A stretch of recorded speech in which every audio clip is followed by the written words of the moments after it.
Good morning, dear students. Welcome to my YouTube channel, Bikram Math Academy. Today we will start question number 3 of exercise 3.1. ये exercise 3.1 है. इसका आज हम करेंगे question number 3 क्या है? On comparing the ratios A1 upon A2, B1 upon B2 and C1 upon C2, find out whether the following pair of linear equations are consistent or inconsistent. आपको बताना है कि कौन सा पेयर कंसिस्टेंट है और कौन सा पेयर इनकंसिस्टेंट है. तो हमारे पास क्या है? पहली इक्वेशन हमारे पास देखो कंसिस्टेंट क्या है, जैसे मैंने आपको पहले ही बताया है. जैसे हमारे पास A1 upon A2 does not equal to B1 upon B2, तो ये होता है आपके पास कंसिस्टेंट.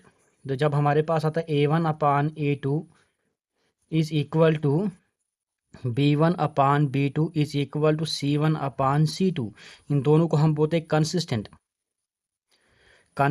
लेकिन जब हमारे पास ratio A1 upon A2 is equal to B1 upon B2 does not equal to C1 upon C2, तो ऐसा जब हमारे पास जब रेशियो ऐसे आ जाएंगे तो उस केस में हमारे पास क्या बनता है? इनकंसिस्टेंट, जिसका कोई भी सोल्यूशन नहीं आता है. तो पहला हमारे पास क्या है?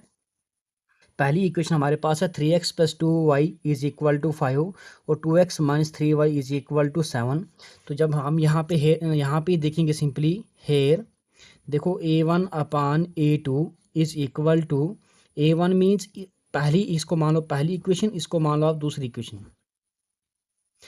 तो A1 आपके पास पहली इक्वेशन का x का कोएफिशिएंट है, यह आ जाएगा 3, और A2 है सेकंड इक्वेशन का x का कोएफिशिएंट 2. इसी तरह से निकाल दो B1 upon B2. B1 upon B2 क्या है? B1 2 upon minus 3, that means जब ऊपर जाएगा माइनस तो ये माइनस 2 अपान 3 आएगा. तो क्या ये और ये बराबर है? तो अगर ये और ये बराबर नहीं तो हम लिखेंगे therefore A1 upon A2 does not equal to B1 upon B2. A1 upon A2 जो है वो B1 अपान B2 के बराबर नहीं, तो हम कहेंगे given pair of linear equations are consistent. Hence, given pair of linear equations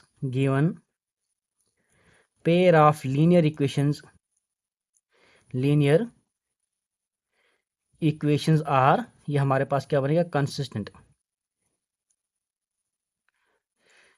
तो यही हमने बताना था कि अगर ये कंपेयर रेशियोज को कंपेयर करके हमने बताना था कि कौन सी इक्वेशन कंसिस्टेंट है और कौन सी इक्वेशन इनकंसिस्टेंट है. तो ये होता है, ये दो जब ऐसा होता है, जब ये दो पेयर बनते हैं, ठीक है, केस 1 केस 2 ले लो, ऐसा होता तो कंसिस्टेंट है. जब ratio A1 upon A2 is equal to B1 upon B2 does not equal to C1 upon C2, तो इस केस में हमारे पास बनता है इनकंसिस्टेंट. तो ये आ गया फर्स्ट पार्ट. सेकेंड पार्ट हम नेक्स्ट पेज पे करेंगे. तो सेकंड इक्वेशन हमारे पास, सेकंड क्वेश्चन हमारे पास है 2x minus 3y is equal to 8 और 4x minus 6y is equal to 9. तो ये हमारे पास दो इक्वेशन है. हम यहाँ पर भी कंपेयर करेंगे, रेशियोज को कंपेयर करेंगे. हेयर देखो A1 upon A2 is equal to, ये आपके पास है 2 अपान 4. तो जब हम इसको कट करेंगे 2 1 ज़ा 2, 2 2 ज़ा 4, ये बनेगा 1 अपान 2. इसी तरह से B1 अपान B2 ये बनेगा माइनस 3 अपान, देखो B1 फर्स्ट इक्वेशन का y का कोएफिशिएंट है और B2 जो है सेकंड इक्वेशन का y का कोएफिशिएंट है. y का कोएफिशिएंट क्या है? -6. आपको अगर प्लस होता तो प्लस रिप्रेजेंट करने की ज़रूरत नहीं है, लेकिन जब साइन आपके पास नेगेटिव आएगा तो यहाँ पे आपको नेगेटिव लिखना पड़ेगा. तो इसको भी कट कर लो, 3 1 ज़ा 3, 3 2 ज़ा 6, माइनस से माइनस कट कर लो, ये आ जाएगा 1 अपान 2. इसी तरह से C1 अपान C2 करो, C1 अपान C2 ये आपके पास आ जाएगा 8 अपान 9. तो देखो A1 अपान A2 1 अपान 2 आ रहा है, B1 अपान B2 ये भी 1 अपान 2 है, लेकिन C1 अपान C2 के बराबर नहीं है. तो हम लिखेंगे therefore A1 upon A2 is equal to B1 upon B2, लेकिन does not equal to C1 upon C2. तो given pair of which implies, यहाँ हैंस कर लो, hence given pair of linear equations are consistent. Given pair of linear equation आपके पास क्या है? Consistent. Inconsistent बनेगा ये. Hence given pair of linear equations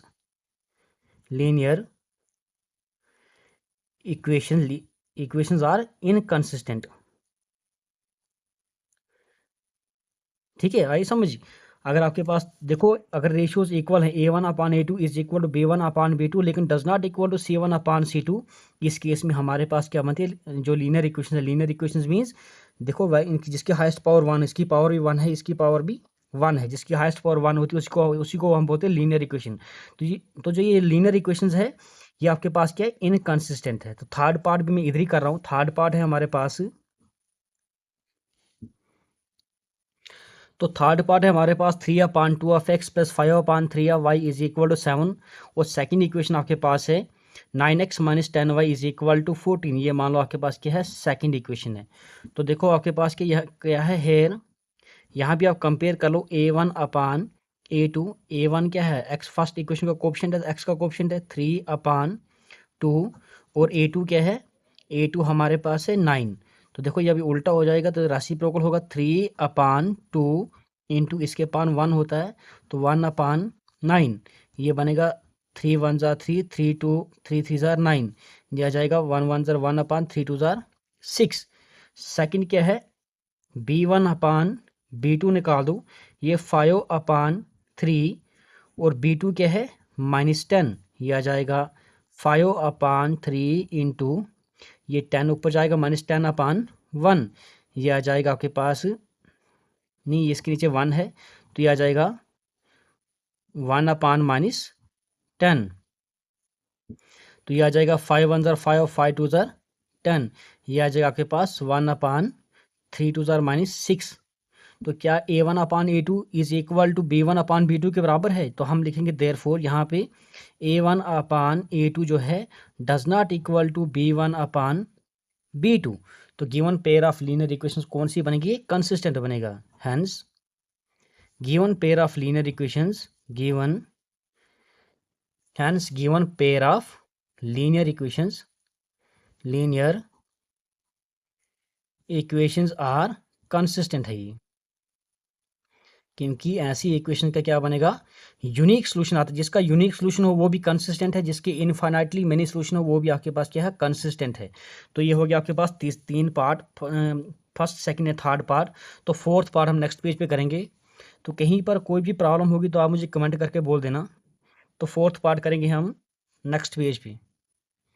तो फोर्थ पार्ट हमारे पास है 5x minus 3y is equal to 11 और -10x plus 6y is equal to -22। इसको मान लो इक्वेशन नंबर फर्स्ट, इसको मान लो equation number second. Here comparing the coefficients of equation first and second, A1/A2 is equal to, ये बनेगा 5/-10। तो जब हम इसको कट करेंगे तो ये आ जाएगा 1/, -5 1 ज़ा 5 5 2 ज़ा 10, तो माइनस ऊपर जाएगा ये -1/2। इसी तरह से निकाल दो B1/B2, ये आपके पास आ जाएगा -3/6। तो 3 1 ज़ा 3 3 2 ज़ा 6, ये भी आपके पास आ जाएगा -1/2। C1/C2 निकाल दो, ये आपके पास है 11/-22। जब हम इसको कट करेंगे 11 1 ज़ा 11, 11 2 ज़ा 22, देखो ये बराबर आ गया। देयरफॉर हम लिख सकते हैं therefore A1/A2 is equal to B1/B2 is equal to C1/C2। देखो all these ratios are equal, तो हम लिखेंगे hence given pair of linear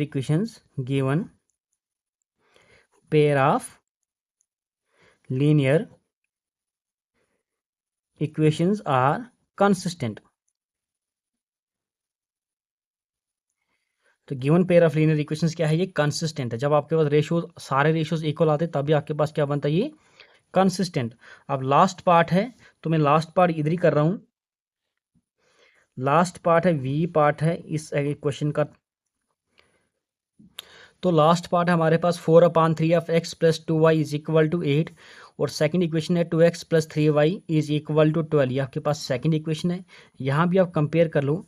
hair A1/A2 is equal to ये 4/3/2 है। तो जब ये इसके अपान भी 2 है, जब हम इसको रेसिप्रोकल करेंगे 4/3 इंटू 1/2, तो ये आ जाएगा 4 1 ज़ा, यहाँ सिंपली आप इसको कट करो 2 2 ज़ा 4, 2 1 ज़ा 2, ये बनेगा 2/3।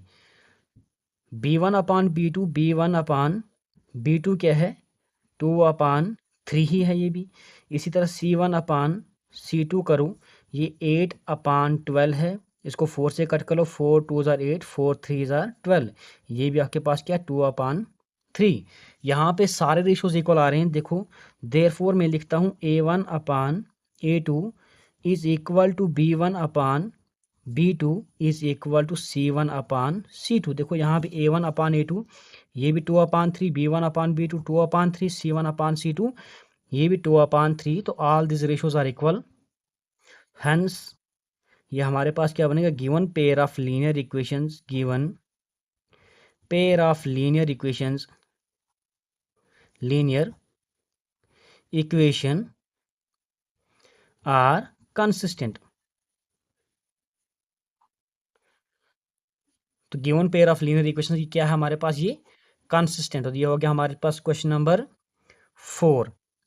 आप क्वेश्चन नंबर 5 हम नेक्स्ट वीडियो में करेंगे। तो कहीं पर भी कोई भी प्रॉब्लम होगी तो आप मुझे कमेंट करके बोल देना, मैं डेफिनेटली आपकी हेल्प करूँगा। Thank you dear students for watching this video.